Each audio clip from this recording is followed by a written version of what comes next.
Philosophical Mysticism, Lesson 13, Ideas. So ideas. So non-primitive ideas, I take it, are ideas that can be in principle communicated, whereas the primitive ideas cannot be communicated. On account of this fact, with non-contradiction in time, the law of non-contradiction and the primitive idea of time, these ideas are binary. So the non-primitive ideas are going to be binary. And by being binary, what I mean is in formulating ideas and communicating ideas, a thing is either what you take it to be or not what you take it to be. So that's binary. It's either what you take it to be or not what you take it to be. And I established some of this in the previous lesson, but it's not too important here. We could still sort of go forward. And within this binary framework, I propose that ideas are akin to programs. And words are simply code that we exchange with one another. So I'm sort of giving this computer analogy here. It's very overused, but I think it's right. I think the computer analogy is the right analogy when it comes to ideas. Not when it comes to memories, but definitely when it comes to ideas. This idea of ideas being programs using this computer analogy, I think it's actually the best approximation that we have as far as how ideas work.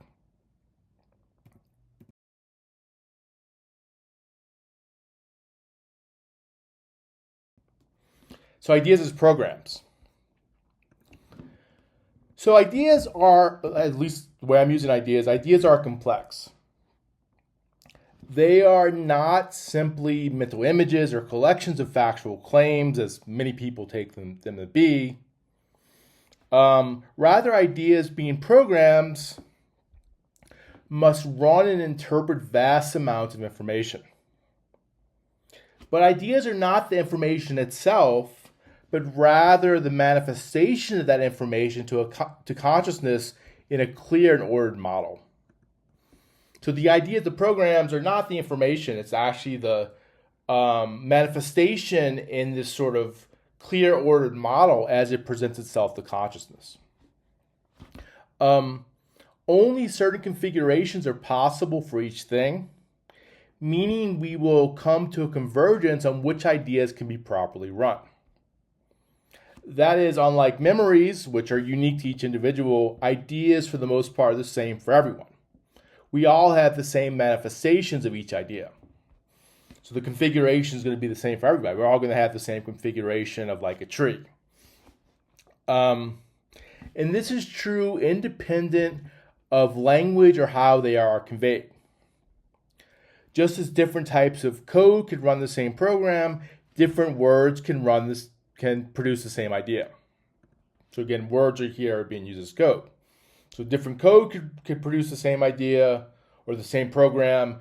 Different words could produce the same idea. So largely the same idea could be multiply realized. Well, a consequence of this view that we're talking about is that a configuration or ideas potentially exist in principle without the mind, though minds are needed to actualize them. So if ideas are just a configuration, if it's just a program, then that particular configuration is going to exist independently of us. Either the configuration is met or the configuration is not met.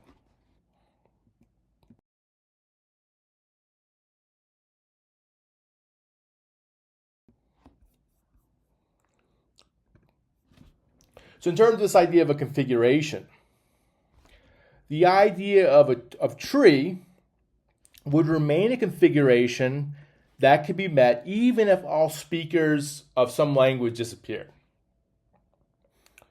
The configuration would still remain. It could either be met or not met. If the speakers return, say after a long time, the same idea could still be communicated even if the language or code was drastically different from before. So they leave for a million years, humans go back into being like cavemen, and then we start speaking a million years later, the same configuration is going to be possible that we can meet. The same configuration, the same set of code for manifesting the idea of tree in the mind would still be there.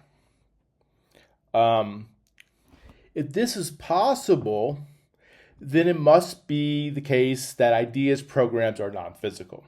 If the configuration exists outside of us, then it has to be non-physical. By non-physical, I mean that ideas don't exist fully, only partially.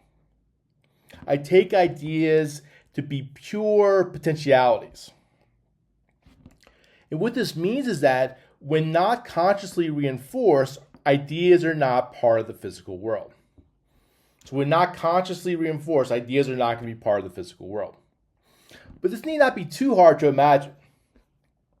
So for example, a favorite example of Aristotle is that an acorn is potentially an oak tree. And it has this potential before any oak tree actually exists. So this potential is real. And it possesses this potential before any actual oak tree exists. So the oak tree in some sense does exist. It's real, just at a different time.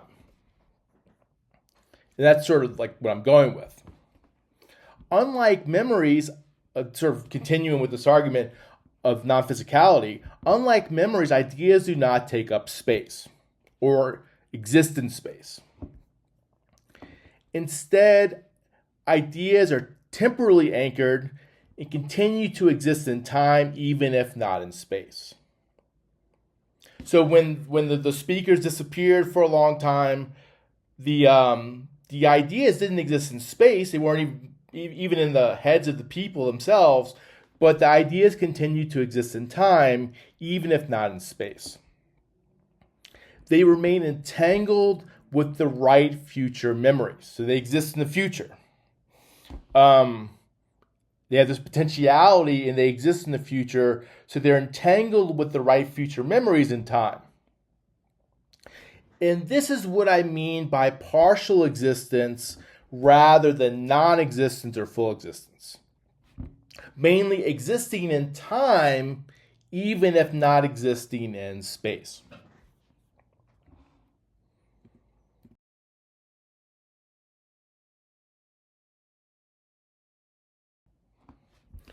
Contemplating ideas.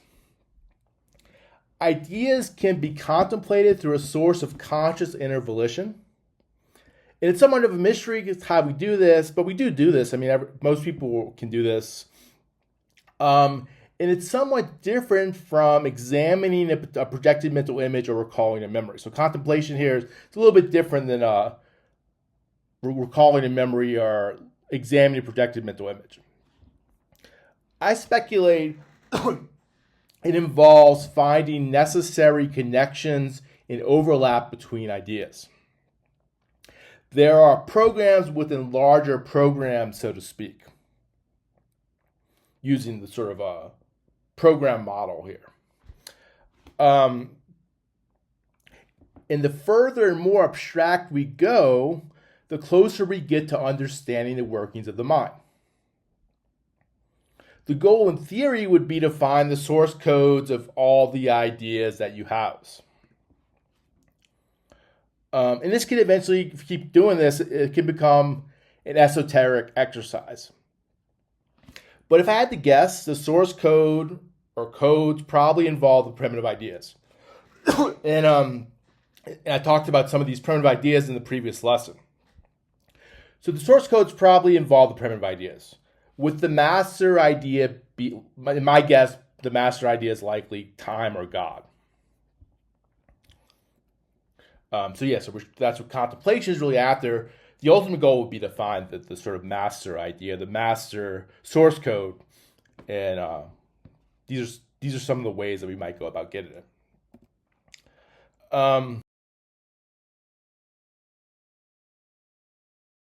If you want to learn more, check out the book Philosophical Mysticism, a Spiritual Handbook for Mankind by Nicholas Schroeder. Definitely worth a read.